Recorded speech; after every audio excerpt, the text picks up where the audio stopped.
तो आपके 11वीं कक्षा में जो हम लोग चैप्टर कर रहे थे, उस चैप्टर के तहत जो टॉपिक चल रहा है हम लोगों का, सागरीय तरंगे एवं धाराओं, जो धाराएं हैं, सी वेव्स, उसके तहत हम लोग जान रहे हैं कि कौन कौन सी स्थलाकृतियां बनती हैं। इसको बोलते हैं हम लोग तटीय स्थलाकृति, कोस्टल टोपोग्राफी या कोस्टल लैंडफॉर्म। Coastal landform. और इसमें हम लोग अभी तक जान चुके हैं, बहुत सारी चीजें जान चुके हैं। इसके कार्य और कार्यों के परिणाम स्वरूप दो स्थलाकृतियां बनती हैं। कार्यों के अनुसार दो स्थलाकृतियां बनती हैं। पहली जो है वो है इरोजनल लैंडफॉर्म और सेकेंड है डिपोजिशनल लैंडफॉर्म। इरोजनल यानी अपरदनात्मक स्थलाकृतियां, जो आप लोग हिंदी में पढ़ चुके हैं, अपरदनात्मक स्थलाकृतियां। और दूसरा क्या है, निक्षेपात्मक स्थलाकृतियां। निक्षेपात्मक स्थलाकृतियां। अब देखते हैं कि इनमें से हम लोग अपर्दन वाली स्थलाकृति पे बात कर रहे थे। अपर्दन वाली स्थलाकृति पे हम लोग बात कर रहे थे, और इसमें देखते हैं हम लोग कि क्या क्या चीजें हम लोग कर चुके हैं। सबसे पहले हम लोग इसमें पहला जो था वो क्या था, coastal Cleef and related landform. Coastal Cleef and related landform, इसको हम लोग जान लिए। कोस्टल क्लीफ, तो पहले कोस्टल क्लीफ को हम लोग देखें, और इससे रिलेटेड जो लैंडफॉर्म थे उसमें सबसे पहला क्या था, wave cut platform. Wave, revision कर ले ताकि आपको याद हो जाए, वेव कट प्लेटफॉर्म। और दूसरा हम लोग किए केव किए। थर्ड किए हम लोग क्या, ब्लो हॉल, ठीक है। और फोर्थ, ये सब हो चुका है, इनलेट एंड जियो, ये हो चुका है। फिर जो दूसरी लैंडफॉर्म थी वो थी हमारी क्या, तो वो था हमारा कोव एंड हेडलैंड। कल इस पे हम लोग बात किए, कल किए थे बात इस पे। आज बात करेंगे हम लोग तीसरी जो समूह की स्थलाकृति है उस पे। और तीसरी समूह की स्थलाकृति क्या है, हेडलैंड रिलेटेड लैंडफॉर्म, यानी शीर्ष स्थल, हेडलैंड रिलेटेड लैंडफॉर्म। तो इस पे हम लोग आज पूरे डिटेल बात करेंगे इसी पे, ठीक है। तो हेडिंग डाल लीजिए आप लोग। आज का जो टॉपिक है हमारा, हेडलैंड रिलेटेड लैंडफॉर्म, यानी शीर्ष स्थल संबंधित स्थलाकृतियां। शीर्ष स्थल संबंधित स्थलाकृतियां। तो मेन हेडिंग आज का जो हमारा होगा, किस पे हम लोग बात करेंगे, वो है आपका शीर्ष स्थल, शीर्ष स्थल संबंधित स्थलाकृतियां। स्थलाकृतियां इंग्लिश में बोलेंगे हम लोग इसको हेडलैंड रिलेटेड लैंडफॉर्म, ठीक है। अब देखते हैं, अभी तक आप लोग जान चुके हैं कि हेडलैंड क्या है। कल हम लोग बात किए थे ना हेडलैंड पर, कल हम लोग बात किए थे हेडलैंड पर। हमने कल बात किया था कोव और हेडलैंड, याद है।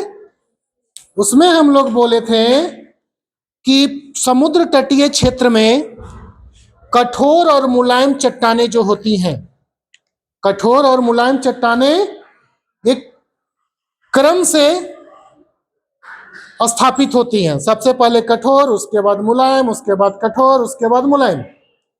तो कठोर जो स्थलाकृतियां होती हैं वो अप्रभावित रहती हैं सागरीय धाराओं से, उससे अपर्दित नहीं होती है, बहुत कम होती हैं। जबकि जो मुलायम धाराएं होती हैं, चट्टानें होती हैं, वो अपर्दित हो जाती है। इसलिए जो मुलायम चट्टानें होती हैं वो अपर्दित होकर क्या हो जाती हैं, एक अंडाकार स्थलाकृति का जन्म देती है, और उसी अंडाकार स्थलाकृति को हम लोग कोभ या लघु निवेशिका कहते हैं। जबकि सागरीय लहरों की ओर निकला हुआ वह भाग जो कि सागरीय धाराओं से या जलगति क्रिया के द्वारा अपर्दन ना के बराबर होती है या बहुत कम होती है, तो उसी को हम लोग शीर्ष स्थल या हेडलैंड कहते हैं। समझे? तो हम लोग हेडलैंड का तो बात कर रहे हैं, लेकिन वो कहां से आया, कल के क्लास में हम लोग देखे थे। हमने कल क्या बोला था, यहाँ पे ऐसे एक बना था, ये कठोर चट्टानों का हो गया, ये मुलायम चट्टाने, और फिर से कठोर चट्टाने, और आगे फिर यहाँ पे ये वाला जो भाग था, ये सब मुलायम चट्टाने थी। तो मुलायम चट्टानों के ये वाला भाग ज्यादा अपर्दित हो गया, इसको हम लोग बोले कोभ। लेकिन ये वाला जो भाग जो कठोर चट्टान का है, वो इसके बाद कठोर चट्टान वाला भाग आएगा ना, ये तो ये अप्रभावित रहेगा। इसी को हम लोग बोलते हैं शीर्ष स्थल या हेडलैंड। तो इसी से संबंधित स्थलाकृतियों का अभी हम लोग बात करेंगे। ठीक है, तो लिखिए इसमें लिखिए शीर्ष स्थल संबंधित स्थलाकृतियों में, यहां लिखिए सागरीय तटीय भागों में सागरीय तटीय भागों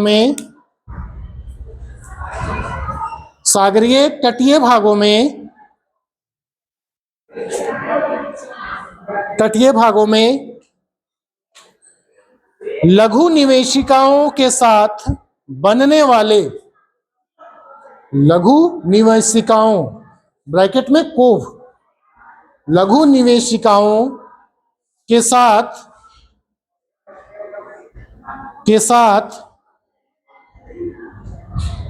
समुद्र की ओर निकला हुआ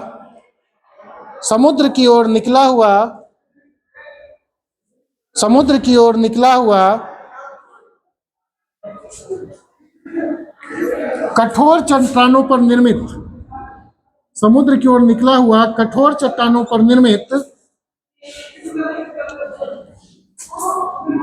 शीर्ष स्थल अर्थात हेडलैंड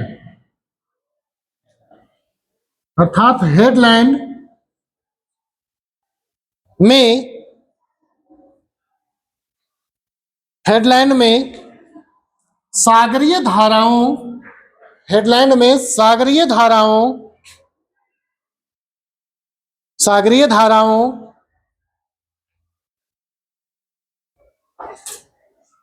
की जलगति क्रिया द्वारा सागरीय धाराओं की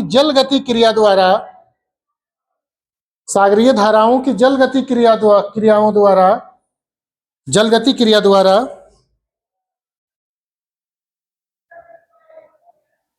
चट्टानों का कटाव, तटीय चट्टानों का लिखिएगा, तटीय चट्टानों का कटाव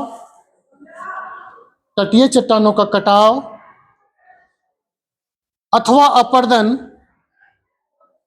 तटीय चट्टानों का कटाव अथवा अपर्दन जारी रहने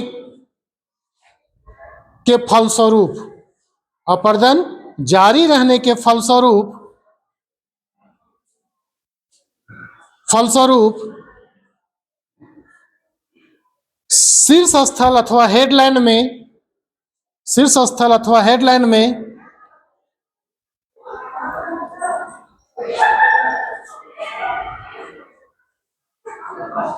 कई अन्य स्थलाकृतियां भी बनती हैं, कई अन्य स्थलाकृतियां भी निर्मित होती जाती हैं, कई अन्य स्थलाकृतियां भी निर्मित होती जाती हैं जो निम्नलिखित हैं।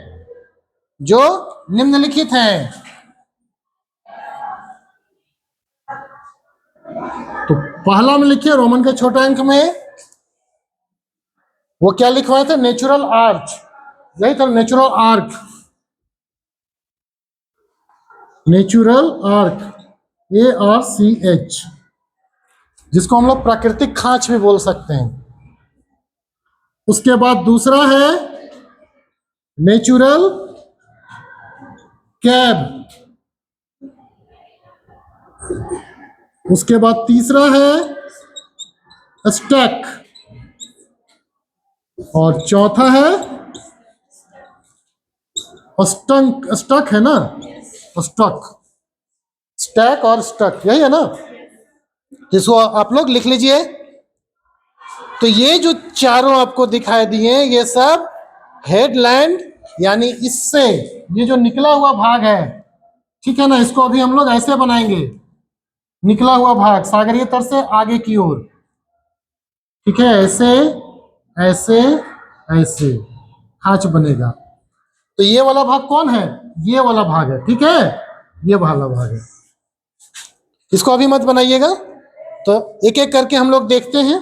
सारा हो गया, लिख लिए।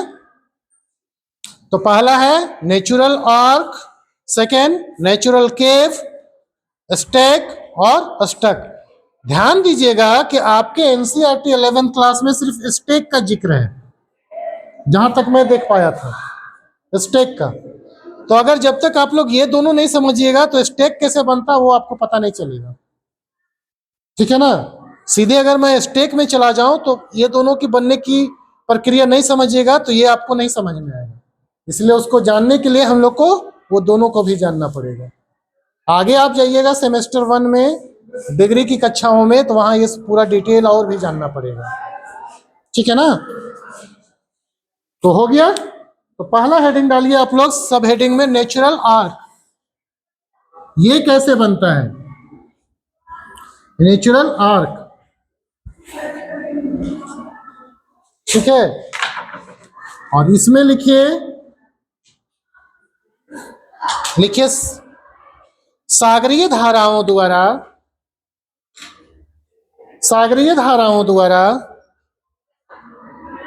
जब शीर्ष स्थल अथवा हेडलैंड, जब शीर्ष स्थल अथवा हेडलैंड, जब शीर्ष स्थल अथवा हेडलैंड में जलगति क्रिया द्वारा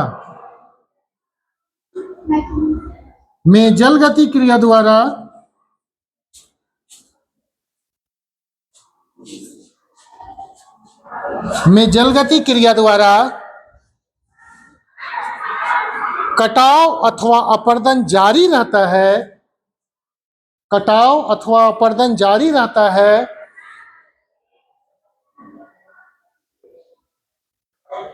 कटाव अथवा अपरदन जारी रहता है,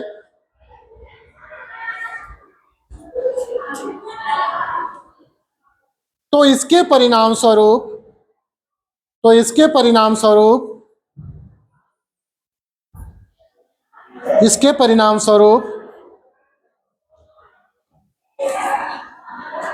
शीर्ष स्थल में अत्यधिक कटाव के पश्चात खांच की जैसी आकृति बन जाती है, खांच की जैसी आकृति बन जाती है, अत्यधिक कटाव के परिणाम स्वरूप, नहीं परिणाम, इसके परिणाम स्वरूप शीर्ष स्थल में अत्यधिक कटाव के पश्चात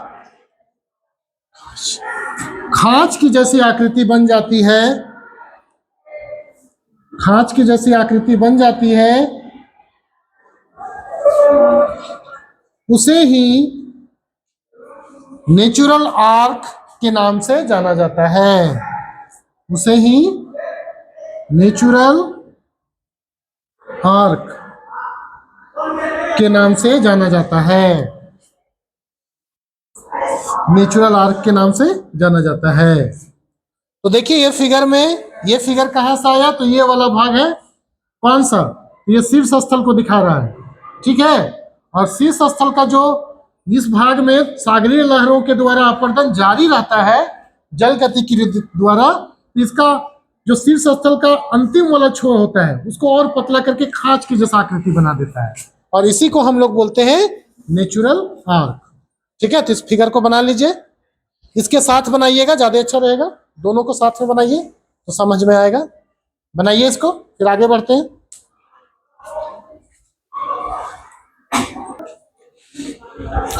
नेचुरल आर्क के बाद हम लोग देखते हैं कि अगला जो लैंडस्फॉर्म है या टोपोग्राफी है जो कि हेडलैंड में बनता है, और वो है नेचुरल केव, प्राकृतिक गुफा तटीय प्रदेशों में। नेचुरल केव,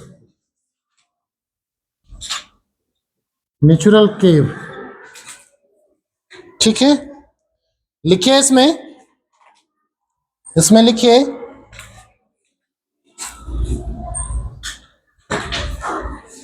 नेचुरल आर्च में जब जलगति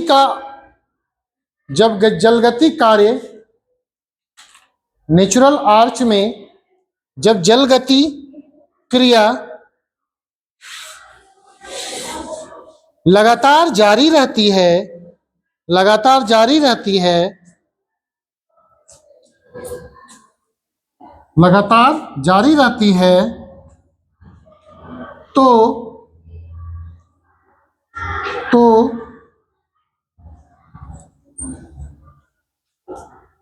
उसमें कटाव अथवा अपर्दन और भी अधिक होने से, उसमें कटाव अथवा अपर्दन और भी होने से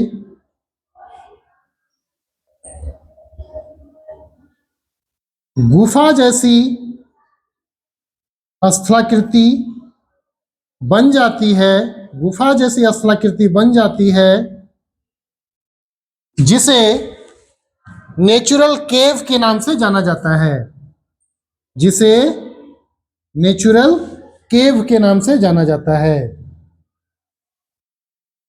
जिसे नेचुरल केव के नाम से जाना जाता है। देखिए, यह है, यहाँ पे अपर्दन क्रिया और अधिक हो रही है सागरीय लहरों द्वारा। तो ये क्या कर रहा है कि अंदर से एक गुफा की आकृति बना दिया, चारों तरफ से रहा, और गुफा यानी इधर से उधर पार होने वाली आकृति, समझ गए। ऊपर में छत रह गया जबकि नीचे अपर्दित हो गया, तटीय भाग ऊपर में रह गए और नीचे से आने जाने का रास्ता टाइप से बन गया। तो इसी को बोलते हैं हम लोग नेचुरल केव। ठीक है, तो इसको आप लोग बना लीजिए, नेचुरल केव ये हुआ, बना लीजिए इसको।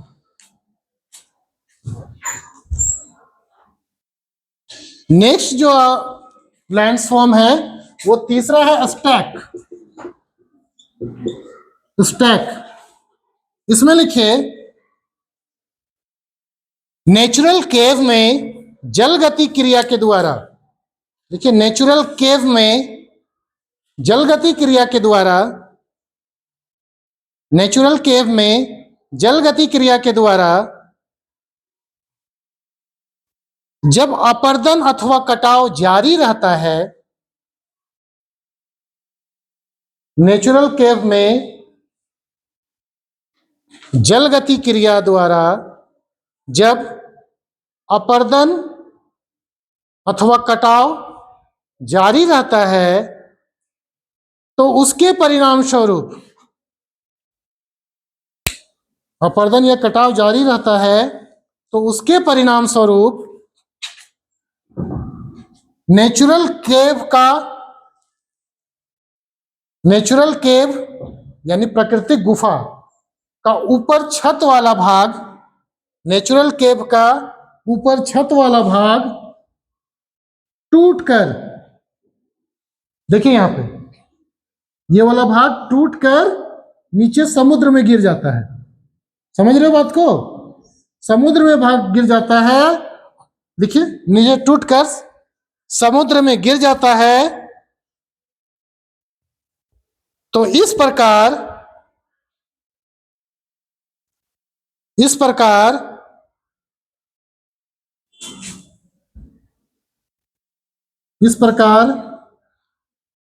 सागर की ओर विच्छेदित हुआ भाग, सागर की ओर विच्छेदित हुआ भाग स्टैक के नाम से जाना जाता है। विच्छेदित भाग स्टैक के नाम से जाना जाता है, स्टैक के नाम से जाना जाता है। ठीक है, कहने का तात्पर्य कि जो टूट के अलग हो गया वो क्या हो गया, स्टैक हो गया। और वो सागरीय लहरों के बीच में रहेगा, तट से दूर रहता है वो। ठीक है, जैसे ये वाला भाग बना हमारा, ये वाला गुफा वाला भाग हो गया। ठीक है, और गुफा के जैसे ये यहाँ पे जल है और ये प्राकृतिक तटबंध बन गया था ना, तो इधर से इधर जल जा रहे हैं। लेकिन ये जो छत वाला भाग है, ये अगर टूट गया ना, तो ये इससे अलग हो गया ना, इससे ये तो ऐसे होगा ना, स्टैक है तो इस टाइप से रहेगा। ठीक है, अलग हो गया। अब ये अलग जो हो गया, यही तुम्हारा स्टैक कहलाया। ठीक है, दोनों स्थाकृतियों को आप लोग बना लीजिए। अच्छा, बाद में बनाइएगा, स्टैक के बारे में थोड़ा लिख लीजिए। एक चौथा क्या था, अष्टक। इसमें कुछ नहीं है, इसके छोटे रूप को ही अष्टक बोलते हैं। लिखिए, स्टैक निर्माण के पश्चात भी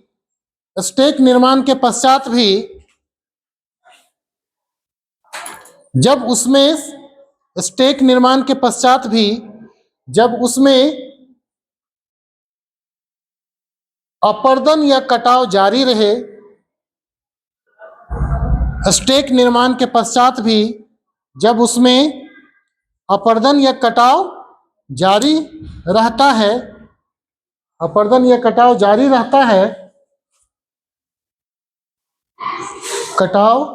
रहता है, तो स्टैक के अनुरूप इसके छोटे रूप को ही अष्टक के नाम से जाना जाता है। अष्टक के नाम से जाना जाता है। उसकी स्थाकृति मत बनाइए, अष्टक के नाम से जाना जाता है। उसके छोटे रूप को ही अष्टक STUCK के नाम से जाना जाता है। तो इस प्रकार हम लोग देख लिए आज के सेशन में क्या हुआ, तो हमारा कंप्लीट हो गया कोस्टल टोपोग्राफी का इरोजनल लैंडफॉर्म। कल से हम लोग क्या करेंगे, डिपोजिशनल लैंडफॉर्म। ठीक है, मेकिंग बाय कोस्टल वेव्स, है ना, कोस्टल वेव्स तटीय धाराओं के द्वारा जो निक्षेपात्मक स्थाकृतियां बनेंगी, उसको हम लोग कल से पढ़ना शुरू करेंगे। तो अपर्दन वाली स्थाकृतियां आज हम लोग कंप्लीट कर लिए। तो कल मिलते हैं एक नए सेशन के साथ। आप लोग पढ़िए बढ़िया से। Thank you.